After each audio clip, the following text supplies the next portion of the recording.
is Jason J. Rock Houston, and this interview is being done for Chaotic Risk TV. Today, we're talking with two of the members of Emissary. We're talking about with Jym Harris, who's the lead singer. Hello, Jym. How you doing? Good, man. Thanks for having us. And Tim, I got to ask you. Tim is a guitarist. Tim Mothman Dahlen, and yeah. Tell me how you got the nickname Mothman. That's quite unique. Well, first off, I was, there's Bumblefoot / John Five. There's so many killer guitar players with really cool, one word, monikers for them that I had thought about it. And originally it was going to be Tim Crush Dahlen, simply because I'm from California. I like to think I crush it on guitar, but I'm a California kid. All the female fans have a crush on him. That's the joke as well. That's the unjoke. That's like when people call me big guy. Big guy. I'm 5'6". That's to tell me you guys aren't fighting. The girls aren't fighting over both of you. We've all been spoken for so long that I don't think we're paying any attention to any of that. We send them all to Charlie, our lead guitar player, Charlie Franspane. Yeah, it used to happen a little more, but the Mothman thing came from, I'm a big. First of all, it came from I saw somebody had a meme or something, and they were talking about why do we always take the beginning of somebody's name and turn that into their nickname? Why not somebody like Timothy? Why not go with Moth? Because that's in the middle of their name, and that's even cooler. And I was like, Moth. That's cool. So I want to take Moth and then Mothman. I'm a big fan of cryptozoology and stuff. Yeah. And then I also have my Mothman tattoo right there. Oh, well, there you go. So it came from the middle of my name. And then, I like all that kind of getting creative. I love that, that kind of original concept. There you go. Yeah. Now, Jym, you were the singer, as we said. And when was the band formed originally? So this band was formed, Tim and myself, we formed it in 1993. So this year will be our 30-year anniversary since I met this guy over here, and we put this thing together. I reused a band name and logo from a previous band that I was in, just a little nothing band from '89. So it got kind of carried over. People say the band formed in '89. It's like it was really we formed in '93 and that's why we call ourselves the original Emissary. And how did you guys first initially hook up? Was it just a matter of being on the same music scene, or? Yeah, well, I mean, we both lived in the same town, and I worked at a music store, and Tim was coming in and said that he was forming a band, and he needed a singer, and we clicked. He had a bunch of riffs that I really liked, and he liked my voice, and they just seemed to go together pretty well, and the chemistry is there, obviously, because you guys are the two mainstays. I understand you got a creative nucleus as far as you like a writing partnership. Was it when you first got together? Did you kind of notice, okay, there's something here? Right away. And we were very green. I was probably more green than Jym. Definitely. I had played Eagles covers in a band, acoustic, stuff like that. But then I moved to Oregon to go to college, and I went for a little while. I was majoring in theater arts and stuff, because before that I worked for Bill Graham Presents, big promoter in the Bay Area. I got to work with Metallica for a little while and the Grateful Dead. And then I decided, hey, why not go to school and learn the lighting and all the stuff, so I'm not just kind of a gopher. I was just a gopher, and I set up the dressing rooms and stuff. So I wanted to do something different. So I moved there, and then ended up quitting college because it just wasn't my scene. And then I'm like, I'm going to start a band. And I was just learning how to play guitar too. I just was learning how to do little bits of guitar solos, taking lessons in Medford. And then I walked into the music store, mentioned it to Jym. He probably saw me, guy with long hair, talking about rock and looking at rock stuff. So he just I have some lyrics. I do a little singing, and didn't even mention that he played drums at the time. And then I had him come over. He opened up his lyric books. I showed him little riffs that were super inspired by Death Angel a lot, Metallica, Megadeth, all of those bands, Exodus, all the bands from the Bay Area that I love. And then I had a little bit of Chris DeGarmo in me, Queensryche stuff, because I wasn't really a fast shredder, but I liked the melodic solos. So he right away, we were just like, I'd play a riff, he'd put something over it, and we'd both get kind of goosebumps about it. And you know, even though we broke up for a while, you know, that was always something missing in my life. All of those years, I never had that other guy in a band that was really clicked with me, that really there was no friction with the music. We both agreed on each other's ideas, and it's like, okay, and then he'll come up with a, hey, what if you did the riff differently like this? And I'd be like, okay. And I wasn't like, no, I have to do it my way. It wasn't like that. And I'd throw out little vocal ideas, and what if we phrased it a little differently? And then he would do that. And it was really, it was magical. It was magical. It really was. It was. No, that was the word I was going to use. I was going to say that's the magic, is the ping pong back and forth of, I start with an idea, and then Tim, you know, will kind of tweak it a little bit, and he'll come up with an idea, and I'll tweak it a little bit, and we end up with this thing that we couldn't have made on our own. Yeah, correct. I mean, the two parts are better together than apart. And you know, it reminds me of a lot of great bands. I mean, you got like Steven Tyler, Joe Perry. You got that connection. You got Don Henley, you know, Glenn Frey. Those guys that are the core of a band, that are the writers. And you know, it's interesting in doing this interview, because I'm just meeting you guys for the first time, and I can feel that connection. And typically when I do a lot of these interviews, typically I'm talking one-on-one with somebody. And that is different. A lot of times, you know, most bands will have one or two guys that do most of the interviews or most of the talking, and the other guys kind of stay in the background. I dig the fact that we're doing this, and each guy is kind of telling a part of the story, you know? Well, there's other guys in the band too, and not to say that they don't add something, but because I mean, our current drummer, Tony Mullins, and our bass player Peter Sean Kenny, he was in the band back then, and we got, like I mentioned, Charlie before.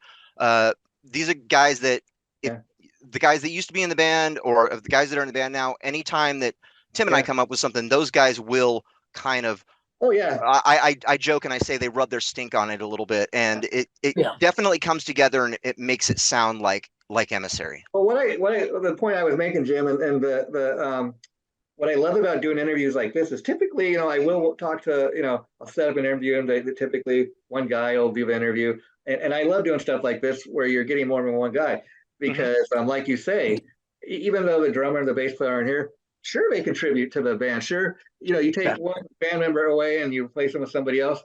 It's Emissary, but it's a different band. You know, one guy's sound is altered or whatever, and it changes it somewhat.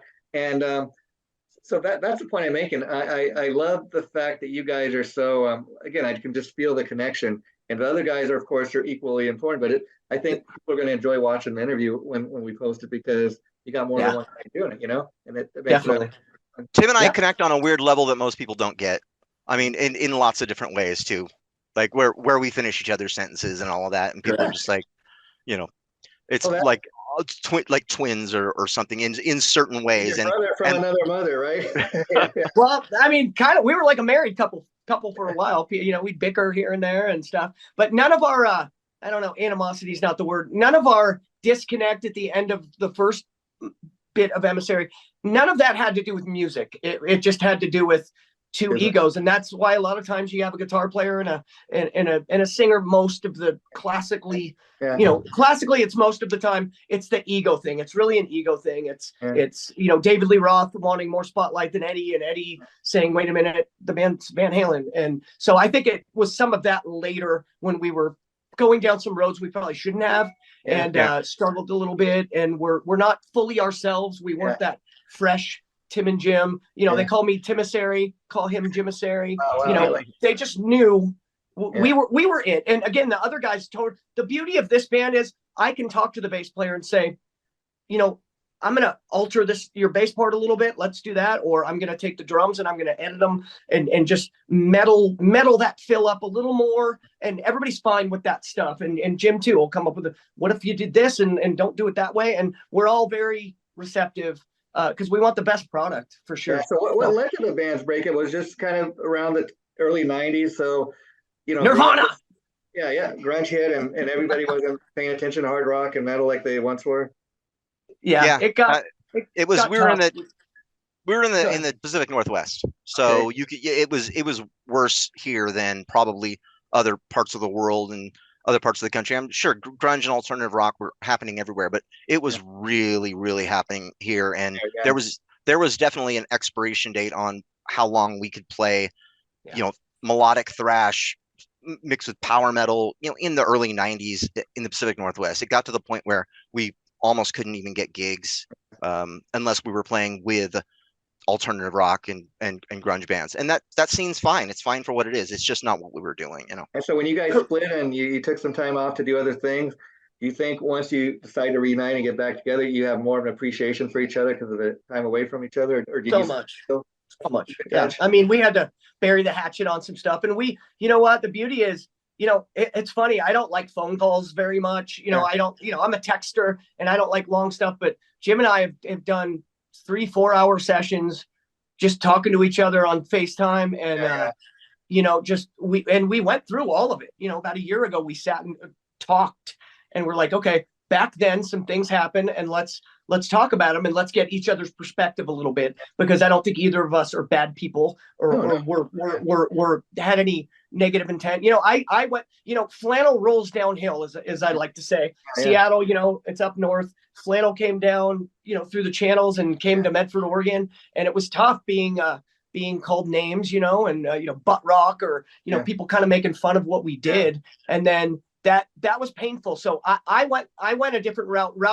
Jimbo's true. Jimbo is true to metal. I just want to play. And I'm not going to go be in a country band just to play, but I did an alternative-ish band that I thought was kind of Alice in Chainsy, Mad Season kind of thing. I did that with our bass player Pete and another drummer, and just because I just wanted to do something that I felt was relevant and made me feel kind of good. So we did that, and that was successful for a small chunk of time. And then, but my heart was always in the Emissary stuff. It was, and we did try near the end there. We were like, how can we Pantera this stuff up? Because that's the band that everybody hates when people say this. That's the band that flew the flag for metal in the 90s. Sure. But they did 100%. And people might not like that. There, right with Judas Priest as far as that goes, Yeah, no. And I wasn't a big Pantera fan. I liked some of it. And then, then we kind of started writing a little bit that way and did a little, different timing, time signatures and little groove metal stuff here and there, and got a little heavier. And it felt fun at the time, but when you'd go back and listen, it just never came. Like when you'd listen back to the tapes, even from the studio, it was like, okay, I guess we can kind of release this.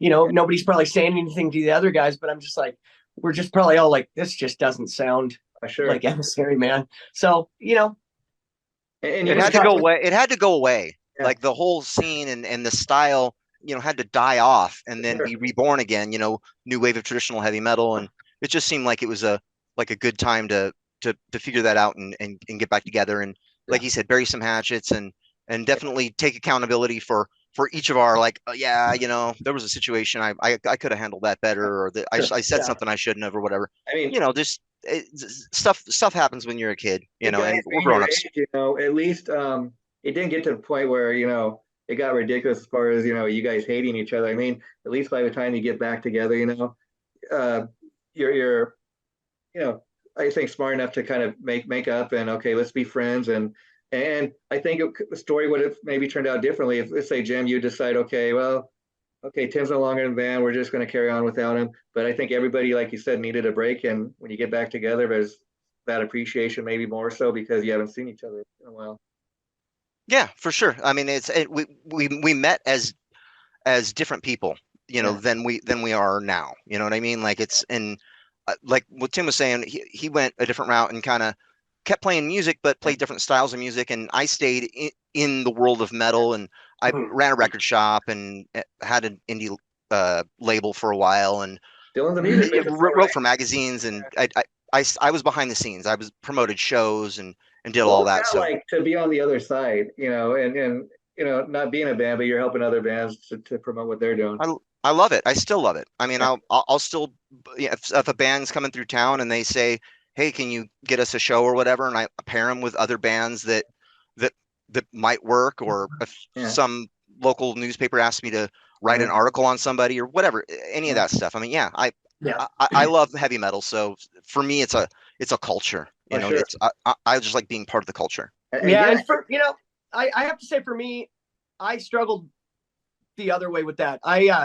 Of course, I was in some different, not saying I'm cool, but I was, 8 o'clock would hit, the lights would go out at an arena, and Metallica would go on, and I'd be backstage, and the energy when the intro music comes on gives you goosebumps. And even being with the Grateful Dead, I'm not a fan at all, but I've worked for a lot of other bands too, Soundgarden, and just there's so many that I did shows with, Nirvana, Pearl Jam, all of those bands too. Vanilla Ice. Vanilla Ice too. Yeah, that was a good one.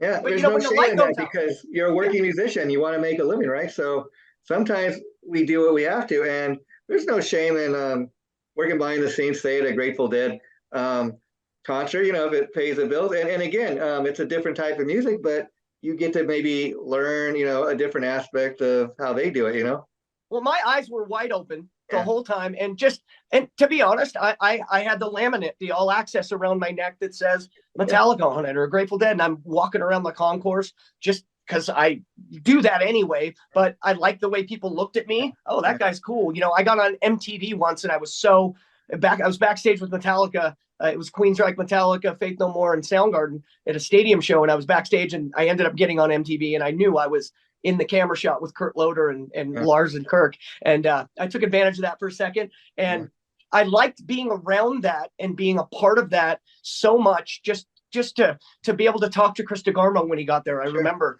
that. And it was and he was the nicest guy. But it got to a point, that's when I said, okay, I'm going to go to school for this. So I left the Bay Area, but I really, back when the lights would go out, it was exciting, but I want to be on stage. I don't want to be behind the stage. And that's really what, and I wanted that same thing the whole time while I was in college, but then it just took me to finally say, okay, this just isn't for me. I'm going to do it now. I'm going to figure out a way to put a band together with my limited skills. I'm going to practice 8 hours a day. And I kind of did that. I practiced a lot and learned from books. And then one guy showed me a scale, and then for soloing, and then that was it. But I wanted to be in front of the stage. I've been behind the scenes for some big things I worked for a pro football team for a long time and a pro baseball team. So I've been around the big stadiums that are full, but I'm just a bat boy or a ball boy or whatever. And I always wanted a little bit of the attention. And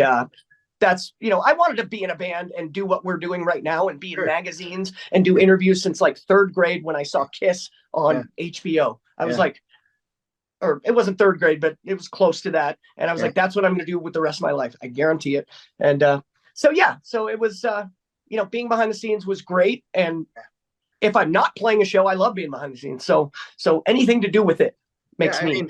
You just never know. One thing may lead to another. You never know. I mean, of course, you don't want to get a gig this way, but I remember the original guitar player, Tim Kelly in Slaughter, was killed in a horrible car accident. Who got the gig? His sound man, the guy that had been doing his sound for years.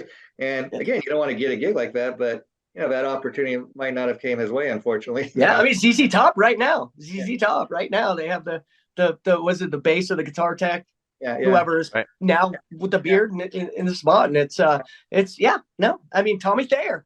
Yeah, Tommy Thayer. He wears Aces. all kinds of things for Kiss. It's crazy. Yeah. Yeah, and another thing I wanted, this has really got my attention. I was reading in press release your publicist sent me. It said Emissary appeared in the historical book Rusted Metal: A Guide to Hard Rock and Metal in the Pacific Northwest, 1970 to 1995. For a little band such as Emissary, that hasn't been all around the world. I mean, that's quite impressive. Let's talk about that. Yeah, go, Jimbo. Yeah, so for a little while, I was playing in a very, very tiny band, but a band that some people might know from if you're a fan of underground heavy metal. I was in a band called Cruella from Portland for a few months. During my time I was in that band, the guy, one of the guys that owns Cruella's record label, Northwest Metalworks, was putting this book together about the Pacific hard rock scene, and the bands and the underground bands and everything, and the book was almost done, and people just kept talking about referring to me as Jimbo from Emissary. And finally he messaged me and he goes, did Emissary ever play in Portland or up here? And I said, yeah, we played a few shows up there. And he said, you know, do you have any flyers or any old photos or any of that? I think you guys belong in this book if you did any of that stuff. And I sent him some things, not knowing if we were going to get in the book. And then the book came out, and there's a picture of us, and everyone online starts talking about, you know, this underground band that had some demos out in the in the early 90s in the Pacific Northwest. I say Pacific Northwest because we're in Southern Oregon. So, you know, we're it's equal distance to the Bay Area as it is to Portland. So we're kind of in this weird little area where we're not really part of that Portland, Seattle scene, but we're not, you know, we're not far south enough to really have taken part in a lot of the Bay Area stuff either. So it was kind of weird that this we end up in this book, and next thing you know, a record label in Germany messages and says, "Hey, I'm a fan. I've got your demos. If you guys want to do a new record, I'll put it out." A label from Germany of all places, but you know, they love their rock and metal, and why not, right? When opportunity comes knocking, it was amazing. These little demos that we did went all the way around the world. We had no idea. And you know, I gotta ask you guys, because I don't know if you realize that I did a CD review for your CD for knac.com. I also do that. And, And I love the album. And one thing I wonder if you were all influenced by Iron Maiden. I ask because I look at the album cover. I don't know if mascot or whatever, but holy cool looking, and I just dig that. It kind of reminds me of Eddie. So talk about how you guys came up with that. First, thank you for that review. That was an incredible review. We were so stoked to be on knac.com. And as I recall, I think you gave it a 10 out of 10 or 100%. Yeah, again, and that's just from the fact that never hearing the band before your publicist reached out to me, I was quite impressed. And because, you know, typically when you're listening to something for the first time, the first question comes up is, who do these guys sound like? What do they remind me of? And, you know, I don't have that review right in front of me, but I remember saying something to the effect that thinking you guys had a fresh kind of original sound. You don't sound like every metal band out there, and you have a real kind of sound of your own. Yeah, we're proud of that, for sure. Yeah. And so I was asking about the mascot. So whose idea was that? You know, let's not put the band on, maybe even from the cover. Let's come up with like a mascot or something.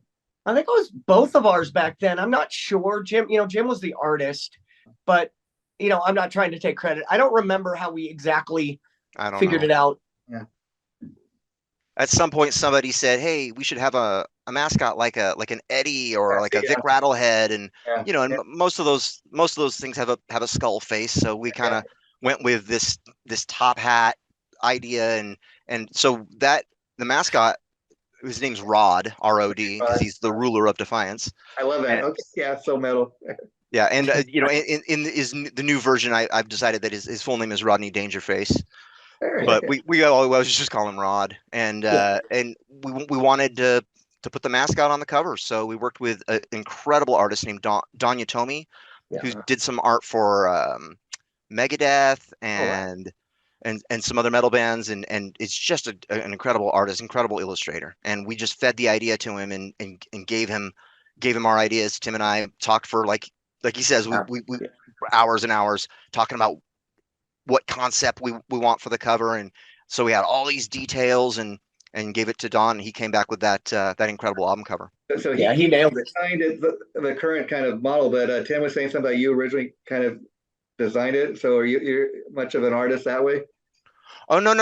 I mean I'm a little bit of an artist. I mean I did the logo, but that originally there was. We've never talked about this in interviews, but we hired a gal who had worked for Marvel Comics. Wow.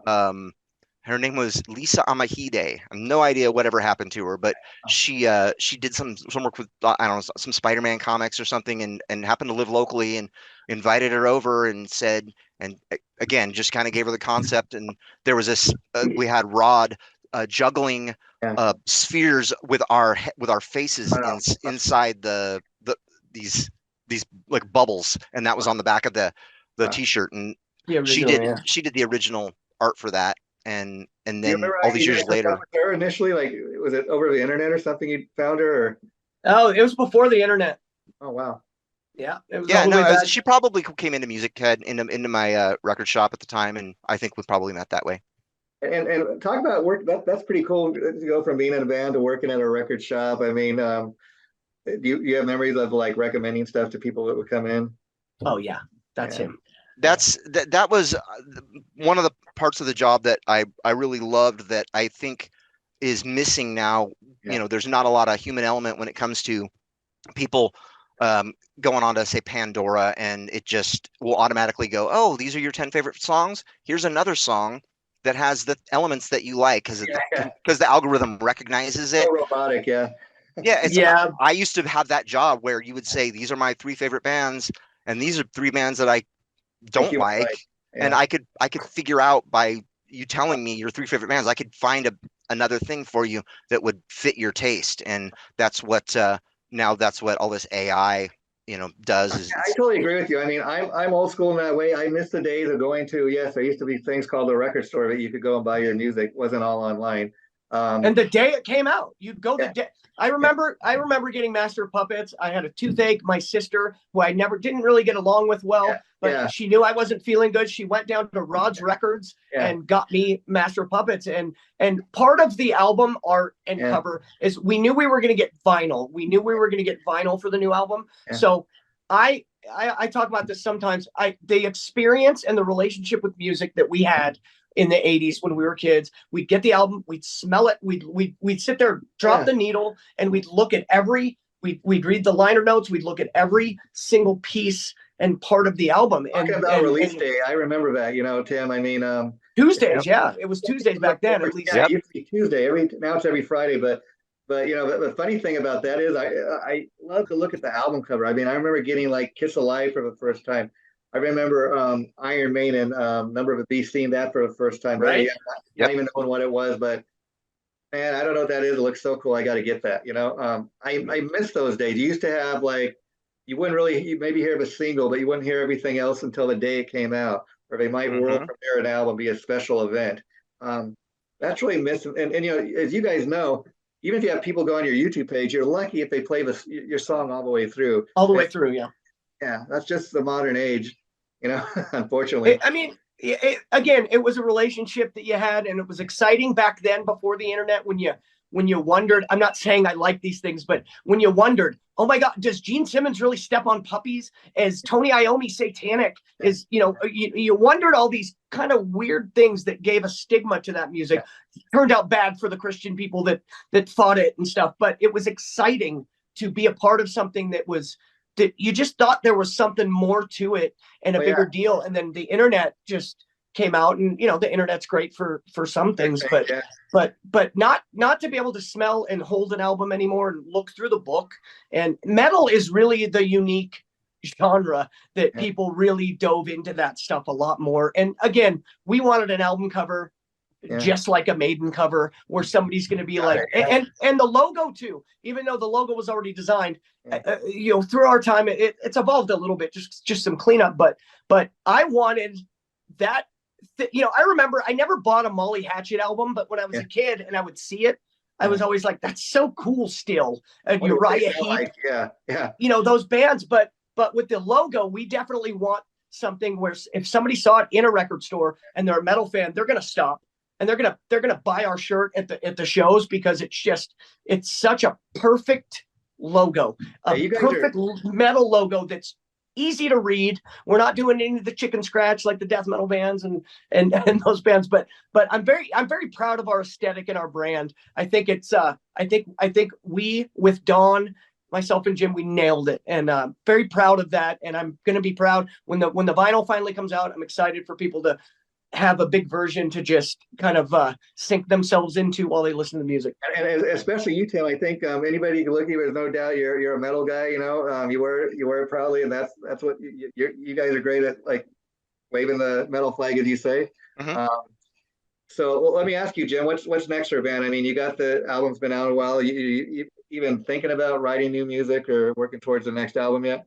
Sure. Yeah. I mean, we had a few new pieces of music written that we left off of the Wretched Masquerade, because we wanted to just kind of perfect those songs from the old demos. Hypochondriac was a song that was kind of an unfinished song from the old days, that once we got back together, we're like, okay, we got to finish that, and that's going to be like the bridge to the new material. We started writing a few new things and said, let's just leave the new material for the next record. And now we have a couple songs that are finished that We're actually in the process of recording now for the next probably EP, maybe even just a digital single, just to hold people over until the full length album is ready. Okay, so because people are still checking this album out, so you're like, let's work this a little more, right? Yeah. Oh, we're so proud of it. You know, it was these were the songs we wrote when we were in our early 20s, but we were kids. When we're kids and we have this dream and we start writing these songs, and not to toot any horns on myself or Jimbo, but we throughout, when I left and I moved to Denver and I was playing in cover bands and touring and doing that, making decent money and getting on stage and doing what I love to do, I always went back. I mean, I always listened to, I have the 3-song CD of our old Emissary stuff, and I would always listen to it. Once a month I'd throw it on and just always think, wow, man, Unfinished Business, man. It was the songs I thought were good. And then we didn't really know when we actually did the album. And the 8 songs on the album, we were thinking vinyl. We were thinking Master of Puppets, Ride the Lightning. We wanted just quick and easy. We're not going to overdo it. And we want to put them in the right order. We want it to go with the album cover perfectly. And I think we did a great job with that. And then we just almost like a best of. It's like a best, the best of our old material, correct, updated, and right. And then we got Doug Hill to produce the record, who he'd worked with Mastodon and Helmet and done some stuff with guys from Neurosis, and he's got a good track record and did a pretty amazing job at mixing the record. And then we got Jamie King to master the album, and he's done probably half of most metalheads record collections. Did a bunch of stuff for Metal Blade, and so we got a lot of good people in our corner, behind the scenes helping us out. And we were excited to get it out. I just want to say this part. Sure. And we had no idea, because I'm not a super shredder. I'm definitely not 1,000 notes a minute. Now we have a guy in the band that is that. He's exceptional, and on the new album you'll hear a lot more. I did all the solos for the most part on the last album, except for we had Claudius from Possessed do a solo on Ruler of Defiance. We wanted a guy that's like a neoclassical super shredder, and he agreed to do a killer solo on the album, so we put it in Ruler of Defiance. We had a guest do half of the solo last time when we did the original demos, and what did we think when we were going to put this album out? When May came along and now it's released, it's on spot everywhere. We didn't know. We were like, are they going to look at these little guys trying to do that? But the reviews have been mind blowing. And so many people say what you say, which is it's a little different. It's got elements of all these things, but it's kind of fresh. And I'm just blown away by the responses we've gotten. We guys need to keep in mind too, the modern music industry being what it is. I mean, even with Def Leppard's latest studio album, I'm not saying it's up there with like Hysteria or Pyromania, but it was still a #1 album. Unfortunately, it was a #1 album for 1 week. By the next week, everybody forgot about it. And that has nothing to say about Def Leppard's album. It's a great album, I think, as a fan, but that's just the state of the world. They, by the next week, everybody's moved on to something else, unfortunately. Because, radio's not going to really touch anything new from classic bands. Maybe you'll get a station here and there, or XM throw on a new Def Leppard, but for the most part, you're going to hear Photograph and you're going to hear Rock of Ages. You're not going to hear something new, because that's not what's going to get people to listen. They're going to hear half of it, and they're going to, unless you're a Def Leppard fan, they're going to turn it off. It's funny. I just heard a podcast yesterday talking about YouTubers who have channels about examining music and like theory channels and stuff. And they said that they said, dad rock is the price of admission, meaning that like if you're going to have one of those channels where you're like examining songs and trying to figure out what makes a song good or whatever, that you have to do a video on Comfortably Numb, or you have to do a video on Stairway to Heaven. Like you've got to do the thing that brings the people in, that people go, oh, I like that song. So I'm going to check out this person's video, and then maybe when you get them in the door, then they'll check out the other videos that they have or whatever. And I think a band like Emissary has the opposite problem, which is, as great as your album is and everything, great as a band you guys are, the problem is somebody might say, oh yeah, I read that review on KNAC, or I heard the band song on this on YouTube or whatever, but I really don't know who they are. Correct. But then hey, if you like the song you heard on YouTube, do a little more research on the band, find out who they are, maybe go on the Facebook page, maybe see when they're coming to your town, maybe then you'll like it.